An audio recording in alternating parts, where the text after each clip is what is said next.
Na tapeçaria narrativa da Roma Antiga, testemunhamos a união intelectual entre o filósofo estoico Máximo Sapiens e a influente senadora de Roma, Lívia Prudentia. Conforme o amor proibido entre eles desabrocha, Máximo, firmemente enraizado em sua doutrina estoica, esforça-se para manter uma distância emocional, lembrando-se continuamente da impermanência de todas as coisas terrenas. Entretanto, um temor crescente de perder Lívia começa a dominar seus pensamentos. Este laço e o medo resultante são potentes o suficiente para testar a dedicada adesão de Máximo aos princípios da ataraxia, um estado de serenidade alcançado pela virtude da razão, fazendo-o mergulhar em um impetuoso mar de paixões e angústias, um caminho que contraria diretamente os ensinamentos de seu mentor, Epicteto. O desfecho, como os conhecedores da história antecipam, é uma lição dura e dolorosa que o confronta com sua mais profunda agitação emocional. Embora seja um exemplo dramático, a ansiedade de Máximo diante da perda reflete uma vulnerabilidade humana comum, evidenciando como, por vezes, inclinamo-nos a ações extremas para prevenir a perda daqueles que valorizamos profundamente. Em resposta a tais impulsos, a filosofia estoica nos ensina a manter uma postura de desapego pacífico, aconselhando-nos a aliviar nossa dependência sobre as variáveis do destino, inclusive nas interações humanas que transcendem nosso domínio de influência. Conforme Sêneca pontuou em suas reflexões, a verdadeira liberdade vem quando abraçamos a realidade tal como é, não como desejamos que esta seja, entregando-nos à fluidez da vida sem tentar escapar da inescapável verdade que todos, até mesmo nossos mais estimados filhos, cônjuges e amigos, estão sujeitos às leis da natureza, incluindo o fim que é comum a toda a vida. Nosso esforço em dominar o indomável e nossas esperanças por milagres muitas vezes resultam em desafios complexos. A dor que segue a morte de entes queridos parece ser parte intrínseca da experiência humana. De forma similar, só de pensarmos na perda potencial de alguém estimado, a inquietação se instala.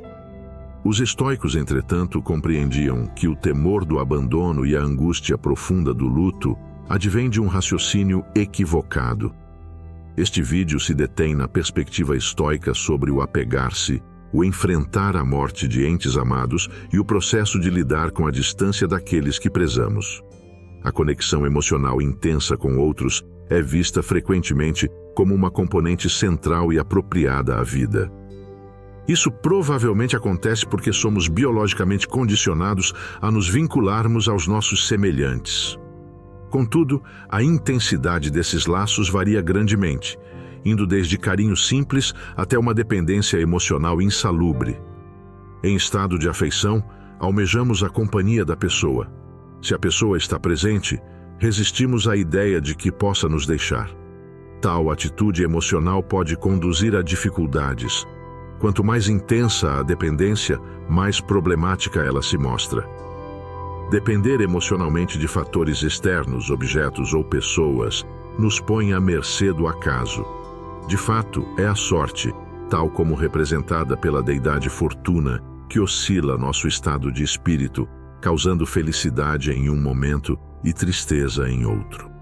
Lutamos incessantemente para evitar a separação das pessoas e coisas às quais somos apegados, como ilustra a narrativa de Máximo, pois ele desvirtua-se do caminho estoico e se entrega a um impulsivo e intenso mar de emoções apenas para assegurar Lívia em sua vida. Sob o ponto de vista estoico, Máximo não é livre. Seus desejos o escravizam. Ele é uma marionete dos caprichos do destino. Libertar-se significaria que suas escolhas seriam independentes de influências alheias, de vínculos e anseios e de emoções turbadoras como o pavor, aversão e inveja. Ao invés disso, suas ações seriam guiadas pela lógica, isentas do turbilhão emocional que acompanha as vicissitudes do mundo exterior. No fundamental, o esforço para reter em nossas vidas aqueles a quem nos agarramos é um gesto de autoindulgência. Quando almejamos a companhia de alguém, frequentemente isso não é pelos interesses do outro, nem pela vantagem coletiva, mas sim pelo desejo pessoal egoísta de não separarmos daquilo que nos agrada. Absortos em nossas próprias necessidades, somos levados a escolhas nem sempre prudentes ou judiciosas. Nosso intento é tão somente aplacar os próprios anseios. E conforme Epicteto nos ensina, aquilo que percebemos como barreira aos nossos interesses é prontamente condenado, repudiado e maldito por nós. Para citar o filósofo, pois a essência do homem é não valorizar nada mais do que o seu próprio interesse. Isso, para ele, é o pai, irmão, parente, pátria e divindade. Quando, por exemplo, pensamos que os deuses estão impedindo a realização disso, até eles nós insultamos, derrubando suas estátuas e profanando seus templos, tal como Alexandre ordenou que incendiassem os templos de Esculápio após a morte de seu ente querido.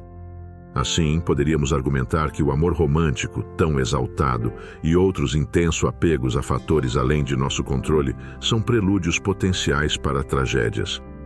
Quantos atos de violência e homicídios foram perpetrados pela humanidade por causa desses apegos?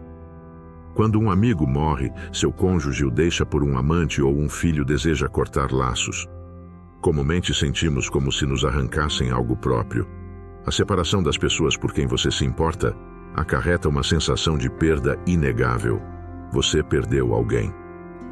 Todavia, sob uma ótica estoica, tal interpretação dos eventos carece de precisão.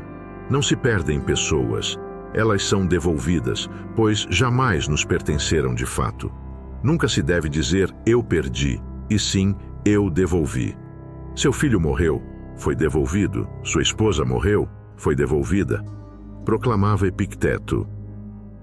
O quarto livro dos Discursos de Epicteto nos esclarece com rigor o motivo pelo qual elementos externos como filhos, familiares ou cônjuges fogem ao nosso controle e, por conseguinte, na realidade, não são nossos.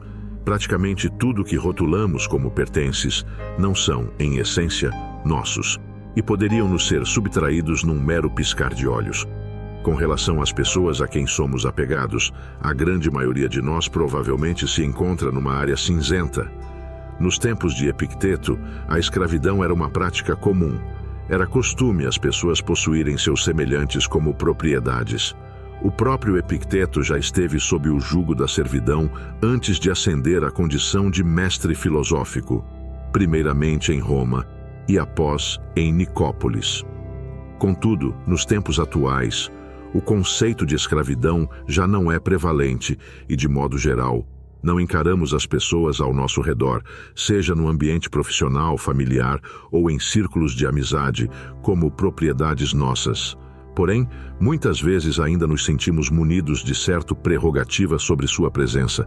Presumimos que amigos e parentes nos devem tempo e dedicação, que colaboradores compareçam pontualmente ao expediente e que parceiros evitem atitudes que nos façam infelizes.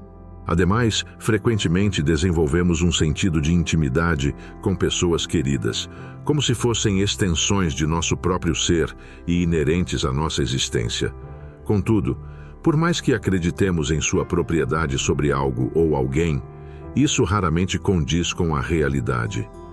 Elementos exteriores jamais nos pertencem verdadeiramente, pois, se assim fosse, estariam permanentemente alinhados aos nossos desejos. Eles nunca nos abandonariam e ninguém poderia arrancá-los de nós. Desse modo, sob uma perspectiva estoica, a possessão de itens externos não passa de uma ilusão, contrária à realidade factual. Epicteto indaga: está ao seu alcance garantir a integridade de seu corpo? Não. E mantê-lo saudável? Também não. E quanto à vida ou à morte? Igualmente não. Portanto, seu corpo não lhe pertence genuinamente. Ele está sujeito a qualquer um que possa dominá-lo. Admita-se. E sua propriedade?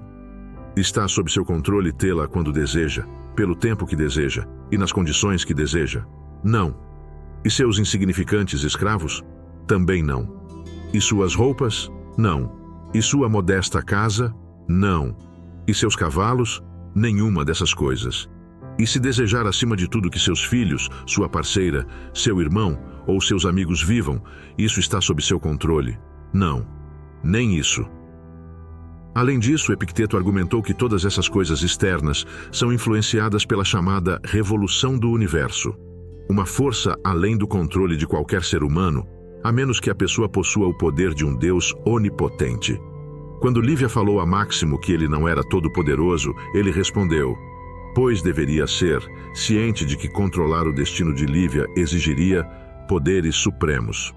Não é de estranhar que muitos vejam o amor romântico como arrebatador, pois, de maneira singular neste mundo, a fixação por outra pessoa incita as emoções, gerando oscilações emocionais intensas.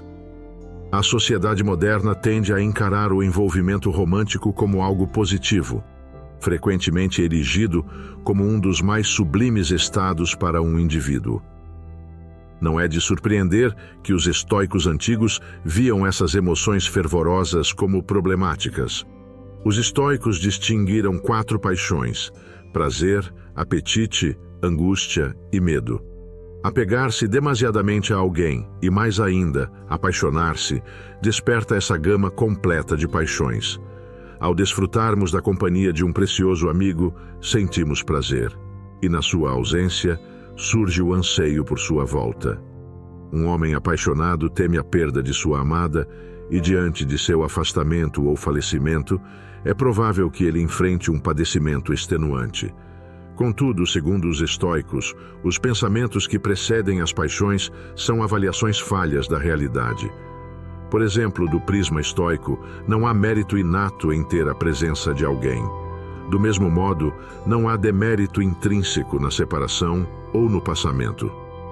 Perda e morte fazem parte da vida, neutras em sua essência. Contudo, se avaliamos equivocadamente certas situações como positivas e outras como negativas, estaremos propensos às paixões, pois nosso discernimento desobedece à razão. Portanto, os estoicos ambicionam desraizar as paixões mediante o uso da razão. Epicteto aconselha o seguinte exercício: pratique isso desde o amanhecer até o anoitecer. Inicie pelos objetos mais frívolos e vulneráveis, como uma jarra ou uma xícara, progredindo em seguida para itens de maior valor, como vestuário, um animal de estimação, um equino singelo, um terreno. E então, volte-se para si próprio, seu corpo e suas extremidades, seus descendentes, parceira, irmãos. Atente-se a todos os lados e desapegue-se desses itens. Refine seus julgamentos, precavendo-se contra o risco de algo que não lhe pertence verdadeiramente se fundir a eles e lhe causar sofrimento quando for perdido ou removido. Conclui o pensador. Com essas orientações, Epicteto defende o conceito de que a verdadeira posse reside apenas naquilo sobre o que exercemos controle total, sugerindo que devemos nos desfazer de apegos ilusórios a fim de alcançar um estado de contentamento e serenidade inabaláveis. Em um dos diálogos, Lívia confronta Máximo quanto ao futuro de seu romance condenado. Ela, movida pela lógica e pelas responsabilidades políticas. Ele, profundamente conectado ao seu coração e deveres para com a filosofia estoica, um impasse emocional, pois ambos percebem que seu amor viola os estatutos que regem suas vidas. Máximo confessa com uma sinceridade palpável: você está me pedindo para ser racional. Isso é algo que sei que não posso fazer. É possível vencer tais sentimentos? A filosofia estoica sugeriria que sim, mediante uma profunda introspecção e uma rígida autodisciplina, um processo capaz de atenuar os laços. Poderia um adepto da filosofia estoica, inclusive os mais venerados mestres como Epicteto, Crisipo e Sêneca, atingir tal grau de desapego? Talvez não completamente, mas o esforço é parte essencial da prática. Os estoicos entendiam as proto-emoções, reações instantâneas e involuntárias diante de situações urgentes, como o susto ou as lágrimas ante uma notícia terrível. O estoicismo não é sobre reprimir essas reações corporais involuntárias, mas sim sobre nos libertarmos das paixões que surgem depois, se pensarmos de forma irracional. Sêneca, através de uma correspondência à sua mãe, Élvia, destilou suas ideias sobre a natureza do luto. Sentenciado inicialmente à morte, foi poupado para o exílio, longe de sua terra natal e entes queridos. Durante este período de solidão, ele implorava a sua mãe para abraçar a tristeza, mas não se afogar nela. Ele também mencionou que os ancestrais reservavam 10 meses de luto a uma viúva, uma medida que limitava sem reprimir a expressão da dor. Sêneca pontuava: não proibiram o luto, mas puseram um limite à tristeza. Não negar, mas temperar o sentimento é a chave. Pois enquanto é uma fraqueza tola se entregar ao luto sem fim quando você perde um ente querido, mostraria uma dureza de coração antinatural não expressar nenhum pesar. A moderação do luto, afirma Sêneca, é a prudente narração ancorada na afeição e na razão. A prudente sugestão de Sêneca para limitar o luto diverge do esteio estoico que Epicteto pratica, norteado pela impassibilidade diante da perda de entes queridos.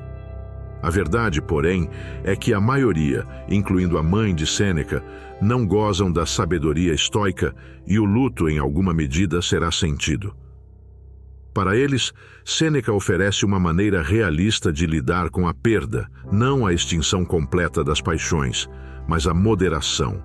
Sêneca insistia com sua mãe que a mitigação do sofrimento se encontra no estudo e na aplicação da filosofia, um bálsamo para as feridas da alma e um antídoto contra a desolação.